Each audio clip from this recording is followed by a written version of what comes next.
Hi friends, ಇವತ್ತು ಗುರುವಾರ. ಇವತ್ತು ಟಿಫನ್ಗೆ ಅಂದ್ಬಿಟ್ಟು ಮೆಂತ್ಯ ಬಾತ್ ಮಾಡ್ತಾ ಇದ್ದೀನಿ. ನಾನು ಯೂಶ್ವಲಿ ಯಾವಾಗಲೂ ಮೆಂತ್ಯ ಬಾತ್ ಮಾಡ್ತಾನೆ ಇರ್ತೀನಿ. ಮೆಂತ್ಯ ಪಲಾವ್ ಅಂದರೆ ರುಬ್ಬಿಟ್ಟು ಮಾಡ್ತೀನಿ, ಮೆಂತ್ಯ ಬಾತ್ ಅಂದರೆ ಹಾಗೆ ಹಚ್ಕೊಂಡು ಮಾಡ್ತೀನಿ. ಈ ಎರಡು ವೆರೈಟಿಲೂ ಮಾಡ್ತಾ ಇರ್ತೀನಿ. ಮಕ್ಕಳು ಇದೆರಡನ್ನೂ ತುಂಬ ಇಷ್ಟಪಟ್ಟು ತಿಂತಾರೆ, ನನಗೂ ಕೂಡ ತುಂಬ ಇಷ್ಟ. ನನಗೆ ಮೆಂತ್ಯ ಬಾತ್ ಅಂತ ಅಂದಿದ ತಕ್ಷಣ ಫಸ್ಟು ನೆನಪು ಬರೋದೇ ನನ್ನ ಫ್ರೆಂಡ್ ಅವ್ರ ಅಮ್ಮ.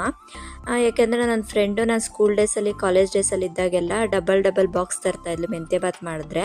ಯಾಕೆಂದರೆ ನಾನು ಅವ್ರಮ್ಮ ಮಾಡೋ ಮೆಂತ್ಯ ಬಾತ್ನ ತುಂಬ ಇಷ್ಟಪಟ್ಟು ತಿಂತಿದೆ ಅಂದ್ಬಿಟ್ಟು 2 ಬಾಕ್ಸು ಅವರಮ್ಮನೇ ಕೊಟ್ಟು ಕಳಿಸ್ತಿದ್ರು.